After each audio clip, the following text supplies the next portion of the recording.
제가 한 가지 양해를 구하겠습니다. 어제 몸이 너무 힘들어서 주보를 굉장히 늦게 했는데 그러다 보니까 오타가 좀 많이 났습니다.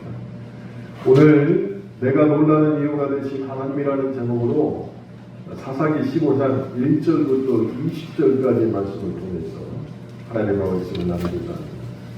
8절부터 17절에 아니고 1절부터 20절의 말씀을 통해서 하나님의 말씀을 나누겠습니다.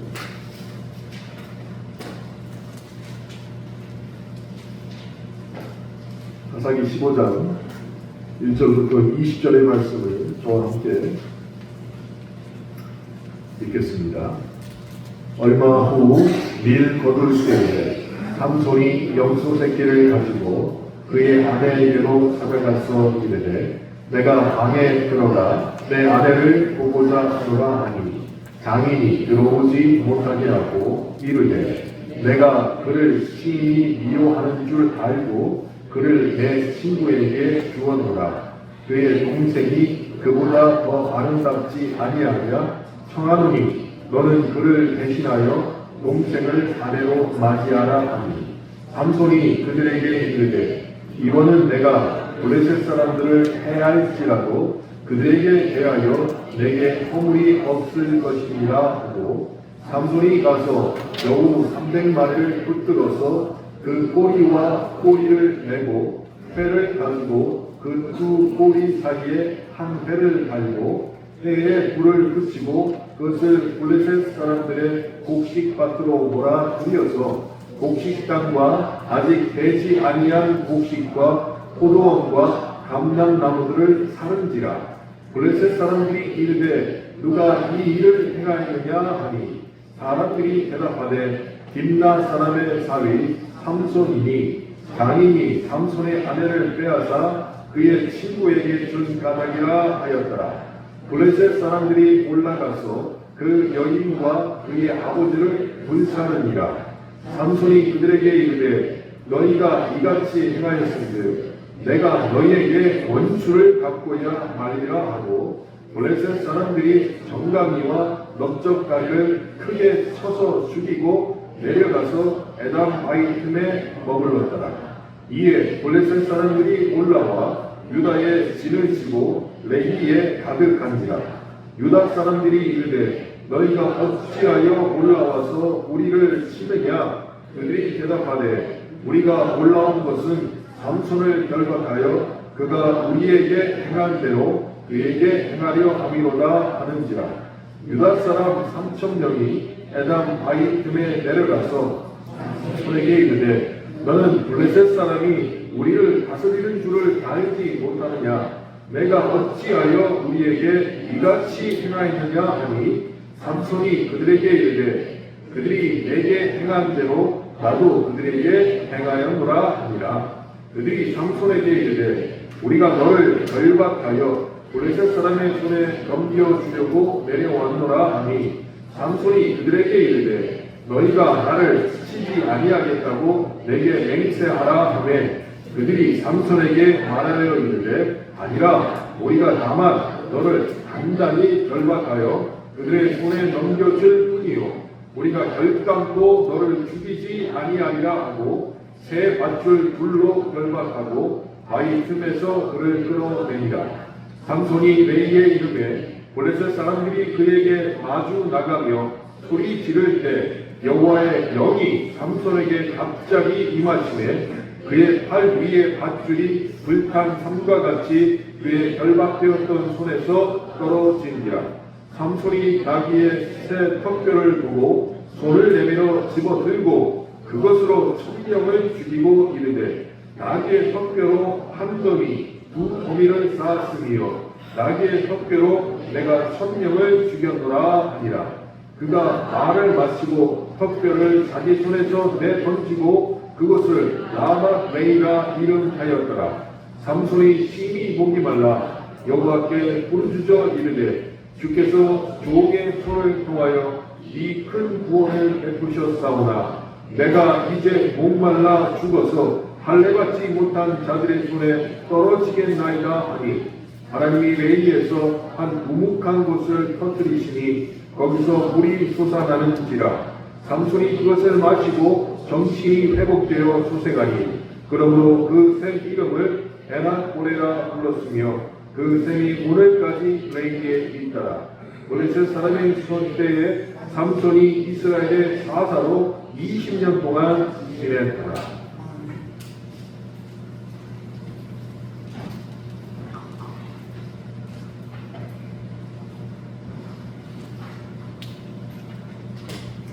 제가 금요일 날 금요 교대에 오신 분들에게 한 가지 약속을 했습니다. 3월 1일부터였는데 토요일이고 월요일까지였는데 제가 토요일 날 안산에 가야 돼서 가는데 그 전까지는 6명이 타고 가니까 버스 전용 차량을 할 수 있었어요. 그래서 꽉 막힌 도로가 있지만 전용차는 뭐 금방 왔다 갔다 해요. 이번엔 5명이 갔어요. 그 5명이 타면 버스 전용차를 탈 수 있어요? 없어요? 없어요. 못 타요. 그런데 제가 유혹을 느끼겠어요? 안 느끼겠어요? 느끼죠. 꽉 막혀 있는데 그러니까 한 칸만 옮겨가면 싱싱 달리는데 그리고 달릴 수 있는 차니까 달려도 되는데 법이 6명이 탄 차만 달릴 수 있잖아요. 그래서 내가 분명 유혹이 있을 텐데 마귀가 우리를 유혹할 텐데 결코 안 들어가리라 약속을 하고 갔습니다. 안산까지 2시간 가는 거는 올 때는 4시간이 걸렸어요. 그래도 안 들어갔어요. 우리 큰아버지가 결국 저를 유혹하셨어요. 야, 갈 때는 전용차로 타고 가. 그래, 큰아버지가 명령하시니까 따라야지. 근데 우리 원로 목사님께서 법이 안 그렇잖아요. 말씀하셨어요. 올 때 4시간 걸려서 왔습니다. 그리고 나서 주문을 했더니 오타가 많이 생겼어요. 양해해 주시기 바랍니다. 요즘 사회법칙에 제로법칙이라는 내용이 있습니다. 제로법칙. 제로가 영어가 그러니까 0이잖아요. 0. 무엇에나 0을 곱하면 그 어떤 숫자도 그 값이 뭐가 됩니까? 0이 되죠. 1에다가 10을 곱하면 얼마입니까?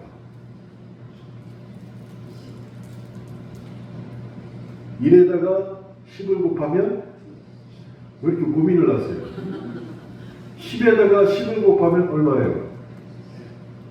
근데 거기다가 0을 곱해요. 그럼 얼마예요? 다시 0이 돼버리는 거예요. 아무리 뭘 잘해놨다 할지라도 거기다가 곱하기 0을 하면 그 값은 언제나 제로 법칙을 통해서 0이 된다는 거죠. 그러니까 99가지를 잘 했어도 결정적인 한 가지를 못하면 0이 된다는 것이죠.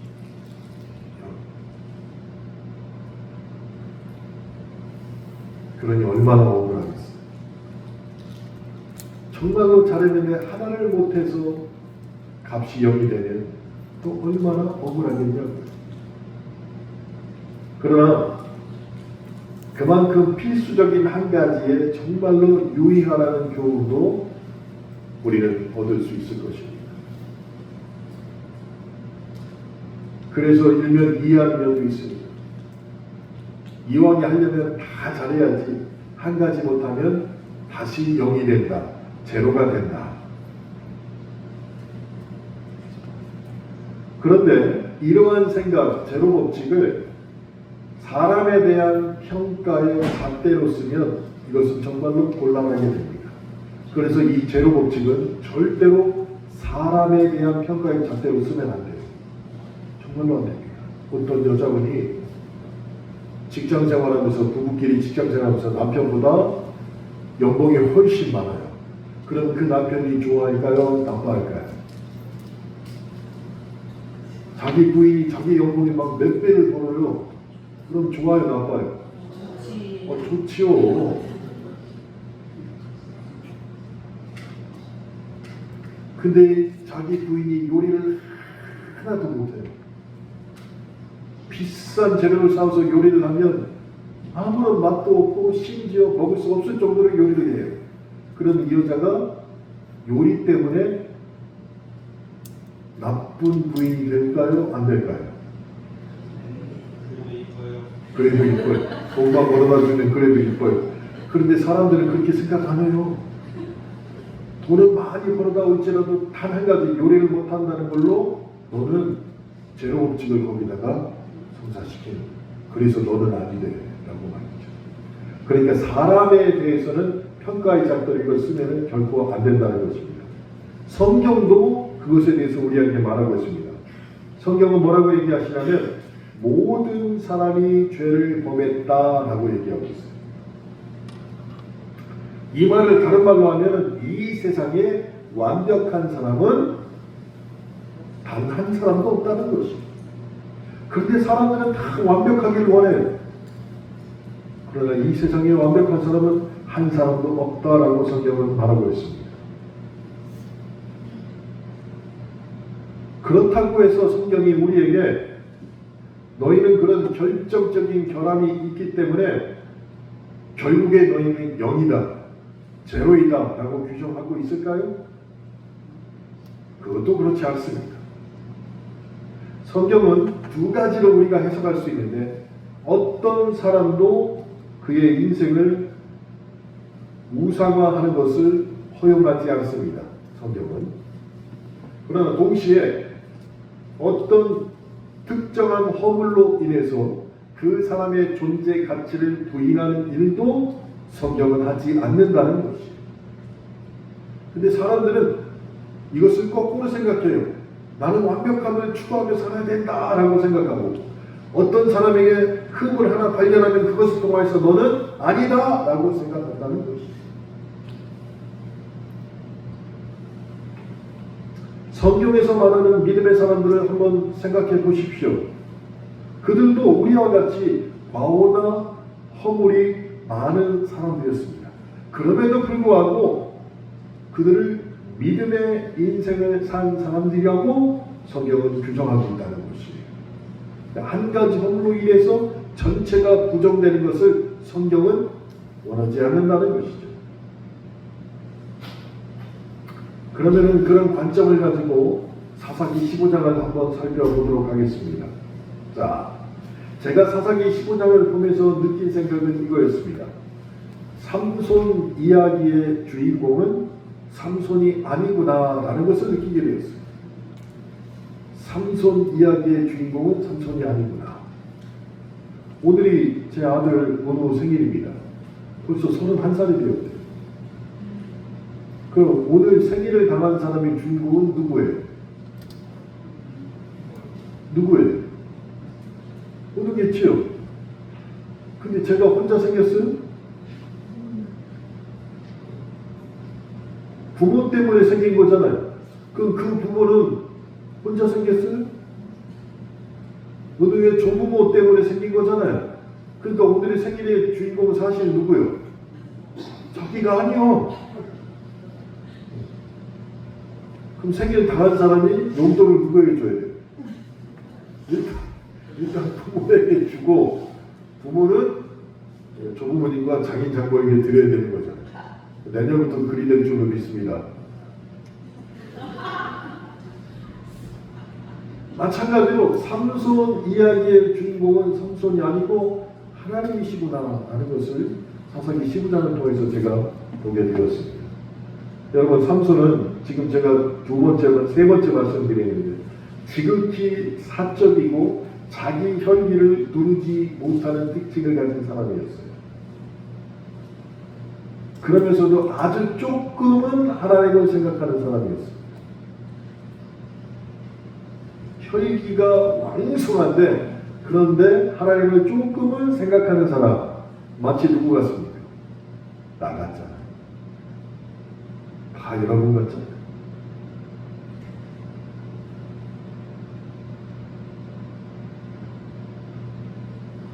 그렇게 완벽하지 못한 삼손을 통하여서 하나님께서는 자신의 일을 지금 행하고 있는 것을 매 장마다 우리에게 보여주신다는 것이에요. 그래서 삼손 이야기, 아니 이 사사기의 주인공은 삼손과 사사들이 아니라 하나님이시구나라는 것을 보게 된 것입니다. 제가 지지난주에 사사기 14장을 통해서 말씀드린 것이 있습니다. 삼손의 공적은 겨우 블레셋 여인과 결혼하는 것이었다라고 말씀을 드렸는데 그 결혼식에서부터 어긋나기 시작했습니다. 삼손이 결혼식장 딥나의 블레셋 사람들 앞에서 기선제압을 위해서 수수께끼를 냈습니다. 그런데 오히려 삼손이 그 수수께끼에 말려 들어가고 말았습니다. 이기기 위하여서 그 어떤 짓도 마다하지 않는 블레셋 사람들에게 삼손이 먹혀 들어가게 된 것이었어요. 그렇게 삼손은 그의 계획을 실패했습니다. 그런데 하나님은 삼손의 실패 속에서도 사사기 14장을 통하여서 블레셋을 치려는 하나님의 계획을 여전히 이루어 가셨다라고 말씀을 드렸습니다. 그런데 오늘 본문도 그러합니다. 삼손의 장인의 허물이 다시금 블레셋을 치는 계기가 되었다는 것이었어요. 그런데 그때가 미를 거둘 무렵이었습니다. 삼손이 염소 새끼 한 마리를 준비하여서 아내를 만나러 딥나에 내려갔습니다. 수수께끼를 쳤다고 삼손이 자기 신부를 그냥 두고 집으로 가버린 것이었어요. 그런데 그렇게 삼손이 떠나자 삼손의 장인이 한술 더 떠서 결혼잔치에 왔던 들러리 중 한 사람에게 자기 딸을 그냥 시집 보내버렸습니다. 아마도 삼손에게 복수하기 위해서 그렇게 했을 것이죠. 이것이 블레셋 사람들의 타락한 결혼관이었습니다. 그런데 곰곰이 생각해보면 수수께끼 줬다고 자기 부인 내던지고 간 삼손이야 자기 사위가 그냥 갔다고 자기 딸을 다른 사람에게 시집 보내버린 장인이라 웃긴 그렇지 똑같아 보인다는 것이. 그런데 갑자기 또 삼손이 나타나서 내 신부 데려오라고 말하는 것이에요. 그랬더니 이 장인이 정말로 세상스러운 대답을 삼손에게 합니다. 자네 아내는 내가 다른 사람에게 시집 보냈는데 좋은 방법이 있다. 자네 아내의 동생이 훨씬 더 이쁘니까 너 동생을 데려가서 결혼해라. 이렇게 얘기했다는 것이.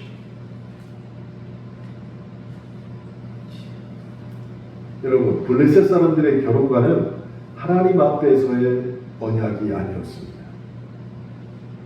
그저 눈 맞으면 살고 어긋나면 간단히 헤어지는 그런 수준의 결혼관을 갖고 있었습니다. 이에 대해서 제가 삼손이 자기 혈기를 아주 그냥 노르지도 못하고 자기 뜻대로 사는 사람이었는데 앞에서 그래도 하나님을 조금은 생각하는 사람이라고 말씀을 드렸죠. 삼손이 분노하기 시작했습니다. 그래서 아내를 결혼식 들러리에게 준 장인의 행동에 대해서 복수하려고 생각했습니다.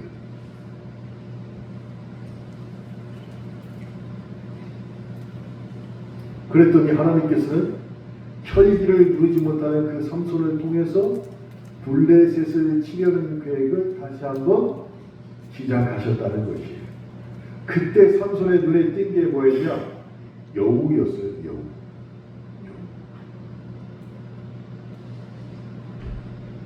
삼손이 여우 300마리를 붙잡았습니다. 그리고 꼬리와 꼬리를 연결하고 회라고 성경에 되어 있는 게 횃불이에요. 횃불을 붙여서 블레셋 사람들의 밭과 과수원에 여우떼 300마리를 풀어놔버린 것이에요.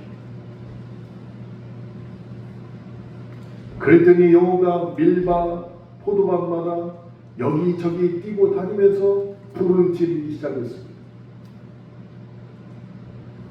생각해보면 여우가 무슨 잘못이 있어? 이 여우는 여우대로 불 붙은 곳을 피하기 위해서 여기저기 뛰어다니는데 얘가 뛰어다닐 때마다 오히려 불이 더 붙어버렸어요. 삼손은 그걸 보면서 얼마나 통쾌했어요. 그런데 삼손의 이 여우를 이용한 불놀이는 딥나 곡창지대를 놓고 오랜 기간 동안 이스라엘과 블레셋의 싸움을 벌였던 그 한복판에 있던 장소였어요. 곡창지대를 놓고서 블레셋이 이스라엘에게 뺏어버린 거예요. 그러니까 그냥 삼손이 자기 혈기를 누려서 그런 게 아니라 역사적으로 이런 관계에 있던 사이에서 하나님께서는 삼손의 혈기를 누리지 못하는 그 성격을 사용하셔서 블레셋과 이스라엘의 오래된 수건의 문제를 이렇게 통쾌하게 복수해 주셨다는 것이에요.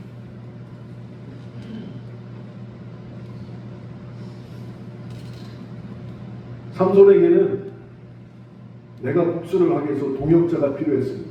왜요? 곡창지대가 너무 넓었습니다.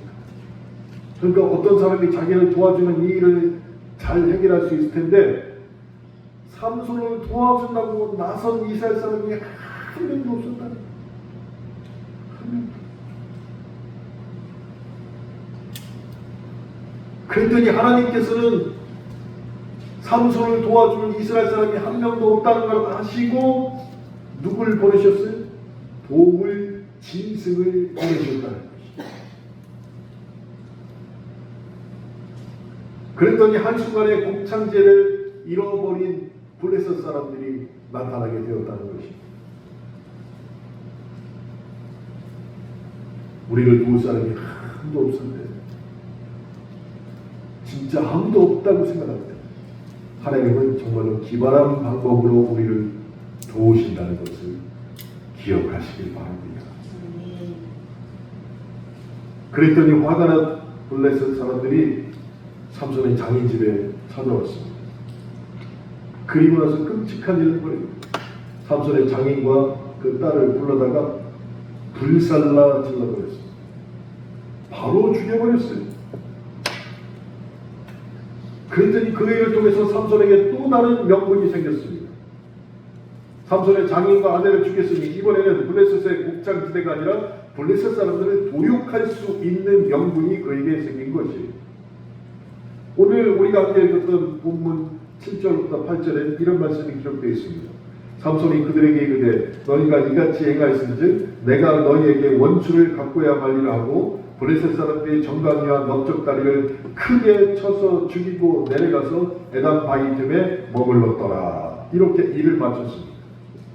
그러니 불타는 임나 병원, 그리고 불타는 삼손의 처가, 그리고 피로 얼룩진 블레셋 마을, 이 모든 상황은 삼손의 사적인 분노로 일어난 일이었지만 하나님은 그것을 사용하셔서 하나님의 백성을 짓밟는 블레셋을 향한 심판을 행하시고 있었다는 것이에요.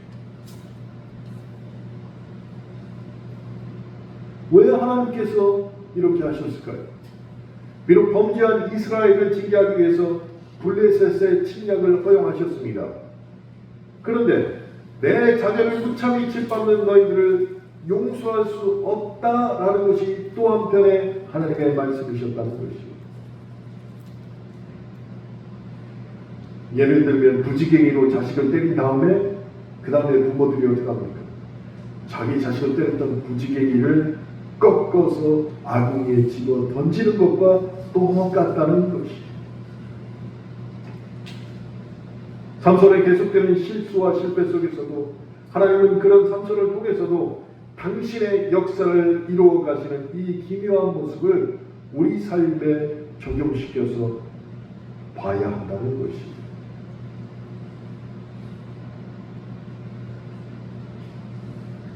그렇게 삼손이 블레셋을 공격하자 블레셋이 군사를 모아서 전쟁을 선포합니다. 본문 9절을 보니까 이에 블레셋 사람들이 올라와 유다의 진을 치고 레이에 가득한지라 라고 기록하고 있습니다. 그런데 블레셋은 마귀의 지혜로 가득한 족속이었습니다. 전면전 대신에 그들은 유다 지파 사람들을 이용하기 시작했어요. 기억하십시오. 마귀는 언제나 나와 가까운 사람을 이용해서 우리를 묶으려 합니다. 정말 그래요. 생판 모르는 사람이 아니고 나와 가까운 사람을 이용해서 우리를 유혹하고 우리를 묶으려 한다는 것입니다. 예수님이 체포당하실 때도 예수님의 12제자 가운데 한 사람이 가룟 유다를 이용한 것이 마귀의 전략이었습니다. 마찬가지로 블레셋은 군대를 거느리고 유다로 올라와 레이에 진을 칩니다. 그리고 유다인들에게 삼손을 잡아서 넘겨줄 것을 요구하게 되었죠. 근데 여기서 비극이 발생합니다. 블레셋을 치자고 할 때는 나서지 않던 이스라엘 사람들이 하나님이 보내신 구원자인 삼손을 체포하는 일에는 블레셋과 더불어서 유다 지파 무려 3,000명이나 되는 사람들이 벌떼처럼 모여들었다는 것입니다. 가관입니다. 그러면서 본문 11절에 중요한 말이 나옵니다. 이 유다 사람들이 뭐라고 하냐면은 하나님이 우리를 다스리시는 줄을 알지 못하느냐라고 말을 해야 하는데 11절에 뭐라고 얘기하냐면 블레셋 사람들이 우리를 다스리는 줄을 알지 못하느냐라고 얘기했다는 것입니다. 이스라엘 백성이면 당연히 하나님이 우리를 다스리는 줄을 네가 알지 못하느냐라고 말을 해야 되는데 블레셋 사람들이 우리를 다스리는 것을 네가 알지 못하느냐라고 공공연하게 말을 했다는 것입니다. 그러면서 왜 말썽을 피워서 우리를 피곤하게 하느냐라고 삼손에게 항의하고 있습니다. 우리 그리스도인들이 이 기록을 읽으면서 곰곰이 생각해야 될 것이 있습니다. 그리스도인들이 믿음 생활을 하다 보면은 안주하려는 생활의 유혹에 빠지기 쉽다는 것이. 그냥 여기에서 어디 안 가고 이 자리에 그대로 머물고 싶어하는 생활의 유혹에 빠지기가 참 쉽다는 것이. 누구처럼? 이스라엘 사람들, 유다 지파 다가왔던 3,000명의 사람들처럼 말이죠. 그런데 그것은 신앙의 값집을 혹은 신앙의 대가를 치르려 하지 않는 자세이기도 합니다.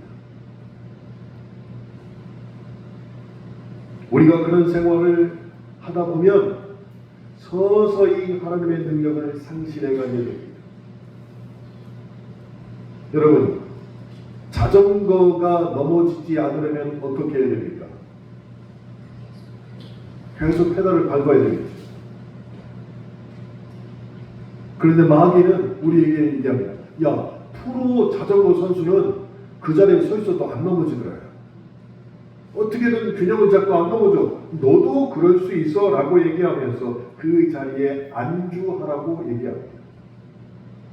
너 비록 그 자리에 있을지라도 네 자리를 유지할 수 있어 라고 유혹하지만 그것은 반드시 타락으로 이루어진다는 것입니다.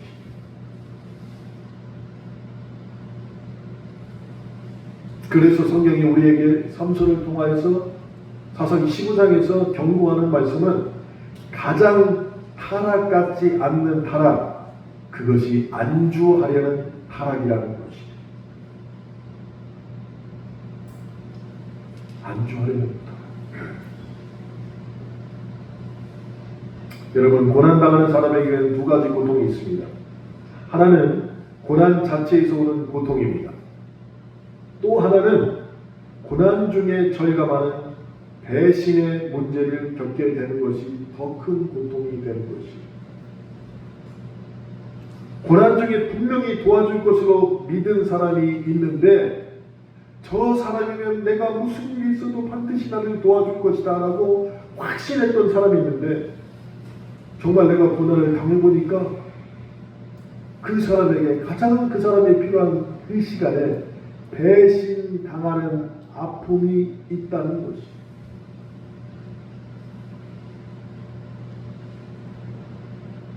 그래서 고난을 우리가 참 싫어합니다. 사람과의 관계가 자꾸 틀어지니까 싫어하게 되는 것입니다. 그럼에도 불구하고 성경은 고난이 우리에게 주는 유익이 있다라고 말을 하니까 이거를 받아들이기가 힘든 거예요.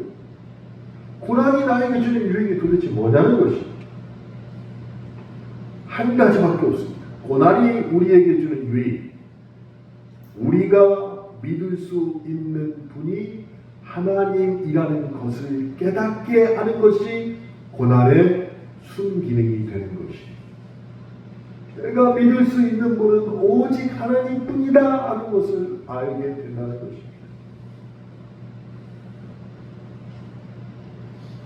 오늘 본문을 읽다 보면은 뼛속까지 노예 근성으로 사로잡힌 유다 지파가 나옵니다. 하나님의 사람을 그들이 잡아서 원수에게 내어줍니다. 정말 가슴 아픈 일입니다. 블레셋은 1,000명쯤 되는 사람들이 전쟁하기 위해서 찾아왔어요. 근데 유다 지파는 3,000명이나 내려왔어요. 그러니 셋이서 한 명을 들고 나가면 되잖아요. 그런데 3,000명이나 온 유다 지파가 1,000명만 온 블레셋에게 꼼짝 못하는 것입니다.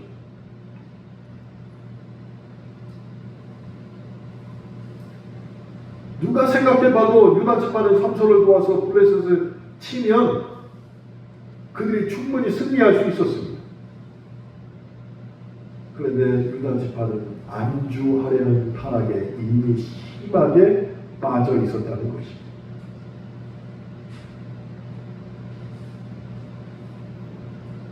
그래서 유다 지파 3,000명이 삼손을 잡으러 갔습니다. 그랬더니 삼손이 중요한 결정을 내립니다. 야, 내가 순순히 잡혀갈 테니까 너희는 나를 치지 말아라. 이렇게 부탁을 합니다. 삼손은 자기 동족을 죽이지 않겠다고 작정을 한 것이었어요. 너희들이 나를 붙잡아서 블레셋에 넘기지만 나는 동족이 너희들과는 싸울 수 없다라고 생각을 한 것이에요. 여러분, 하나님의 공동체가 아무리 모자라고 못나 보여도 하나님의 사람이 하나님의 공동체를 치지 않겠다는 것이 삼손의 결심이었다면 우리도 이것은 배워야 한다는 것입니다. 우리 교회 공동체가 완벽한 사람이 있을 수가 없잖아요. 나보다 못한 사람이 더 많을 수 있잖아요. 그 사람을 보면서 그 사람이 나에게 잘못했을 때 내가 저놈을 당장 그냥 라고 생각할 때 누굴 떠올려야 돼요? 삼손을 생각하세요.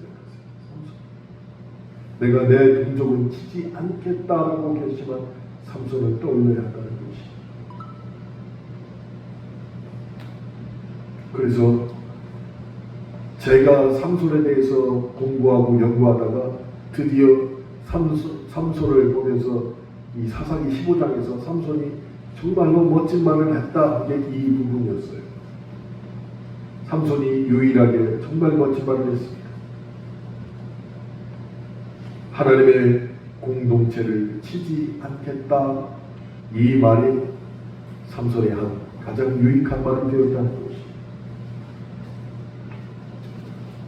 그래서 삼손은 유다 지파의 손에 붙잡혀서 2개의 새 밧줄에 결박된 채 블레셋의 손에 넘겨지게 됩니다. 삼손이 묶인 채 잡혀오자 블레셋 사람들이 환호를 했습니다. 그런데 그 순간 여호와의 영이 삼손에게 강하게 임하게 됩니다. 그래서 삼손이 힘이 쓰자 그를 묶고 있었던 밧줄들이 우수수 떨어지게 됩니다. 여러분, 하나님께서 함께 하시면 나를 묶고 있던 온갖 속박의 밧줄들이 불단 새끼 줄처럼 끊어지게 된다는 것이 삼손이 지금 우리에게 보여주고 있는 것입니다. 내가 힘쓰고 용을 써서 되는 게 아니에요. 하나님의 영이 함께 하시면. 저는 직장 생활하는 우리 교인들을 위해서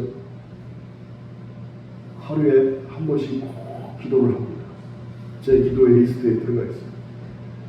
예를 들면 우리 박소로 집사를 위해서 제천으로 간 그날부터 하나님 1년이든 2년이든 제발 대전 가까운 데 있게 해주세요. 그렇게 계속 기도했더니 모르겠어요. 기도에 응답하셔서 청주로 왔는데 청주에 왔다는 얘기를 듣고 저는 또 기도를 바꿨습니다. 하나님 청주에서 2년 근무한 다음에 옥천으로 보내주세요. 이렇게 지금 기도를 했어요. 옥천으로. 그 옥천 가면 또 2년 할 거 아니에요. 그 다음에 하나님 다시 청주로 보내주세요. 이렇게 왔다 갔다 하기를 위해서 좀 기도합니다.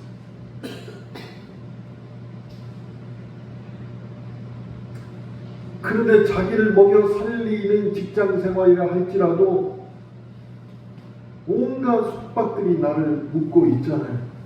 그것을 위해서 생활을 영위해도 그곳에 가서 또 받는 스트레스가 얼마나 많을까요? 내 힘으로 해결 안 되는 게 참 많이 있습니다. 그러나 우리가 그리스도인이라면 하나님의 영이 함께 하시면 나를 곱지 못하게 하는 속박들, 더불어 마음을 붙잡고 있는 다른 생각들을 삼손의 경우처럼 불탄 새끼줄처럼 끊어낼 줄로 믿습니다.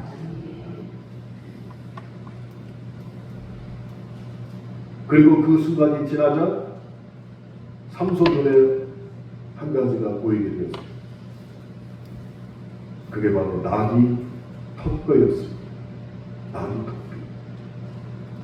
본문 15절에 보니까 삼손이 나귀의 새 턱뼈를 보고 손을 내밀어 집어들고 그것으로 1000명을 죽이고 라고 기록하고 있습니다. 아니 길바닥에 굴러다니는 나귀 턱뼈 하나가 하나님의 영이 강하게 삼손에게 임했더니 진노의 칼이 되었다는 것이에요. 진노의 칼. 그러니까 오늘 저녁에 가시면 저녁에 마치고 가시든지 아니면 저녁 식사 전에 뭘 시켜야 돼요? 족발을 시켜주세요. 족발. 그러면 뭐가 와요? 돼지 뼈 이렇게 크게 오세요. 그걸 잡아보세요. 그걸 가지고 성령의 검의 역할을 했다는 거예요. 길바닥에 돌아다니는 나귀 턱뼈가 성령의 검의 역할을 했다는 거예요. 제대로 느끼려면 족발을 시켜주세요. 아무것도 아닌 게 하나님의 영이 임하셨더니 하나님의 도구로 사용됐다는 것입니다. 근데 이미 이전에도 15장의 앞에서 나왔죠. 여우 꼬리가 도대체 무슨 일을 할 수 있겠어요? 그랬더니 성령이 강하게 임하시니까 여우 꼬리가 하나님의 도구로 사용됐고 성령이 강하게 임하시니까 나귀 턱뼈가 하나님의 도구로 사용됐다는 것입니다. 아무것도 아닌 게 하나님의 도구로 사용됐다면 그리스도를 믿고 있는 우리라면 얼마나 더 큰 일을 하나님이 우리를 통해서 하실 수 있겠냐는 것입니다. 기억하십시오. 그 어떤 것도 하나님의 영이 임하시면 원수를 무찌르는 성령의 검이 된다는 것입니다. 마른 뼈 같은 존재들도 하나님의 영으로 충만해지면 하나님의 군대가 됩니다. 그래서 삼손은 블레셋 사람 1,000명을 죽였고 승전가를 부르는데 그게 본문 16절입니다. 이르되 나귀의 턱뼈로 한 더미 두 더미를 쌓았으며 나귀의 턱뼈로 내가 1000명을 죽였도다 하니라. 그런데 놀랍게 성령의 영이 임하셨을 때 하나님의 도구로 사용됐던 것, 그 다음이 중요하다는 것을 우리가 이 문장을 보고서 깨닫게 된다는 거예요. 여러분 그 다음이 너무너무 중요합니다. 왜 그러냐? 삼손이 지금 본문 16절에서 찬송을 올렸는데 누구를 위한 찬송이에요? 자기를 위한 찬송을 불렀다는 것이에요. 지금 하나님께 영광을 올리는 찬송이 아니라 자기를 위한 찬송을 불렀어요. 삼손은 승리를 주신 여호와 하나님께 영광을 돌리지 않고 자기 자랑을 지금 하고 있다는 것입니다. 여러분 조심하셔야 돼요. 정말로 조심하셔야 돼요.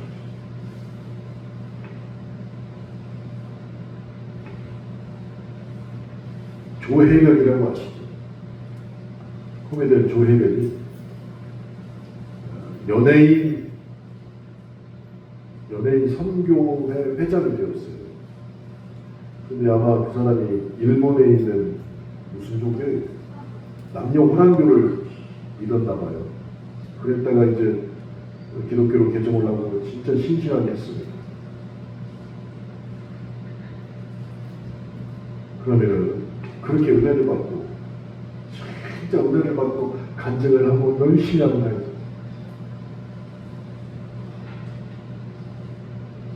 근데 부르는 데가 너무 많으니까 한 번 가서 1시간 간증하는데 2,500만 원을 한다.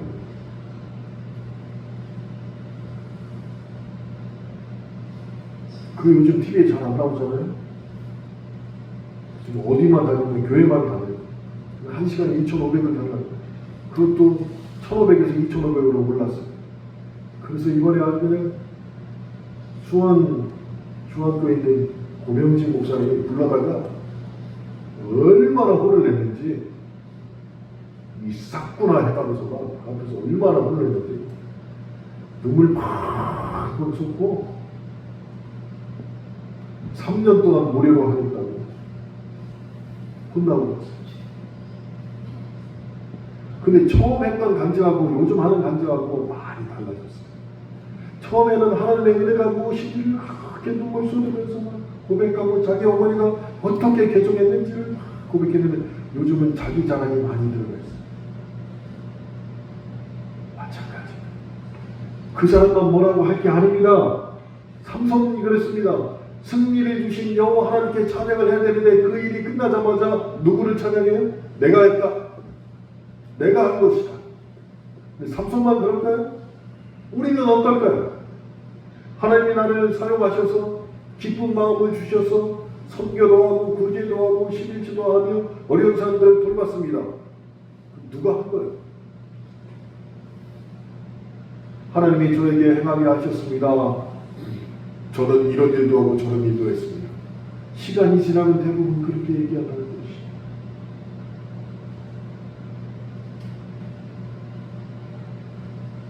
하나님이 역사하지 않으셨다면 어떻게 한 사람이 1,000명을 나귀 턱대로 죽일 수가 있겠습니까? 그럼에도 불구하고 삼손은 지금 그 역사가 끝나자마자 자기 자랑만을 하고 있습니다. 하나님의 이름을 언급하는 것은 생각지도 못했다는 것이에요. 그러다가 문제가 생깁니다. 삼손이 몹시 심한 갈증을 느끼며 죽음의 공포를 느끼게 되었다는 것이죠. 여러분, 방금 전까지 아무것도 아닌 나귀 턱배로 사람 1,000명을 때려 죽인 삼손인데 그 일이 끝나서 내가 한 일이다 라고 자기 자랑을 했더니 갑자기 갈증이 와서 죽음의 공포를 삼손이 느끼게 되었다는 것이죠. 그제서야 삼손이 하나님께 도움을 청하고 그랬더니 하나님께서 본문 19절에서 샘을 터뜨려서 그의 목을 죽이게 하셨습니다. 하나님이 레이에서 한 우묵한 곳을 터뜨리시니 거기서 물이 솟아나오는지라 삼손이 그것을 마시고 정신이 회복되어 소생하니 그러므로 그 샘 이름을 에나고레라 불렀으며 그 샘이 오늘까지 레이에 있더라 라고 기록하고 있습니다. 그러니까 이 15장만 보더라도 하나에서 10까지 삼손 이야기의 주인공은 삼손이 아니라 하나님이셨다는 것입니다.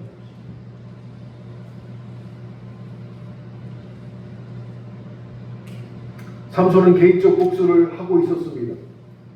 하나님께서는 삼손의 개인적 보복을 통해서 이스라엘을 블레셋의 손에서 구원하시는 그 일을 지금 시작하신 것이었어요. 한두 번도 아니고 3번 연속해서 블레셋의 칠 명분을 삼손에게 주셨습니다. 그렇다면 우리는 깨달아야 할 것이 있습니다. 여러분, 나는 실패합니다. 그러나 하나님은 내 실패를 이용하여서 오히려 만회하신다는 것입니다. 나는 실패할 경우가 많다는 것입니다. 오히려 하나님은 만회하십니다. 그렇다면 이것은 다른 말로 하면 이렇습니다. 내가 실패하더라도 하나님의 계획은 실패하지 않으신다는 것입니다. 이스라엘에 쓸만한 인물이 한 명도 없을 때 그때 하나님은 쓸만한 인물이 한 명도 없을 때 뭘 사용하셨습니까? 여우 떼를 통해서라도 특공대를 조직하셔서 블레셋을 치게 하셨어요. 여우가 사람보다 낫다는 것입니다. 제대로 된 무기가 하나도 없는 그 비참한 시대에 하나님께서는 길가에 돌아다니는 나귀 턱뼈를 사용하셔서 원수를 물리치게 하셨다는 것입니다. 그러니 작정하신 하나님의 계획은 절대로 실패하지 않는다는 것입니다.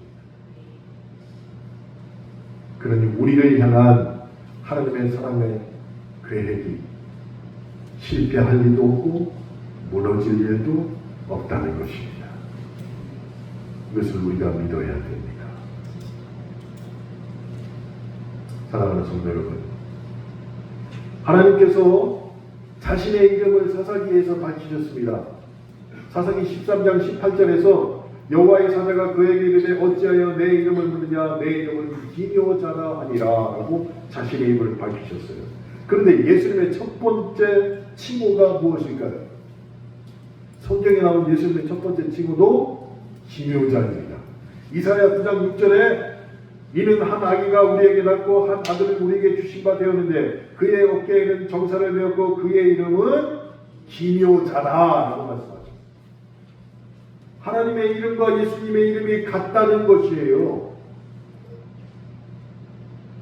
이 기묘자는 놀라움을 말하는 것입니다.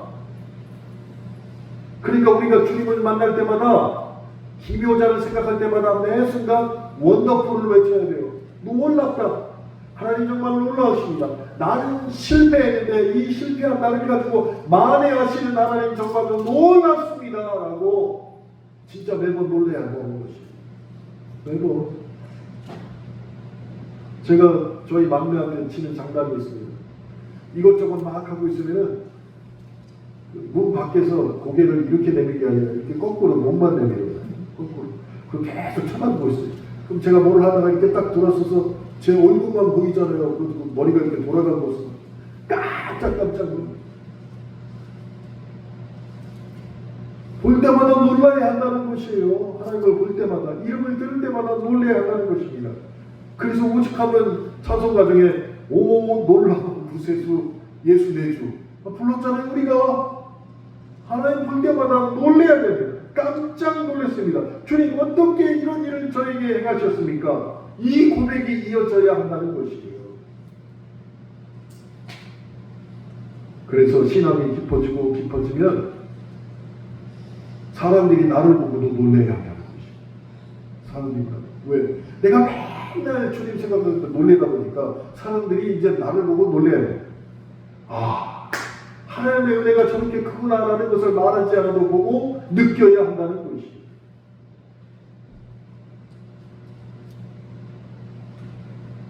그러니 평범하게 지나갈 법한 일에도 우리 삶 가운데 놀라는 일이 생기게 될 줄로 믿습니다. 그때 기억하십시오. 하나님의 은혜가 떠나고 나면, 나에게서 떠나고 나면 놀라운 일은 멈추고 오히려 논쟁만 이어질 뿐입니다. 사랑하는 성도 여러분, 못난 나를 사용하셨던 놀라운 하나님께 늘 감사합시다. 삼손이 경험하였던 여우와 나귀 턱뼈와 같은 체험이 나에게 어떻게 임하실지를 기대하면서 놀라운 하나님을 바라보시기를 주님의 이름으로 축원합니다. 함께 기도하시겠습니다.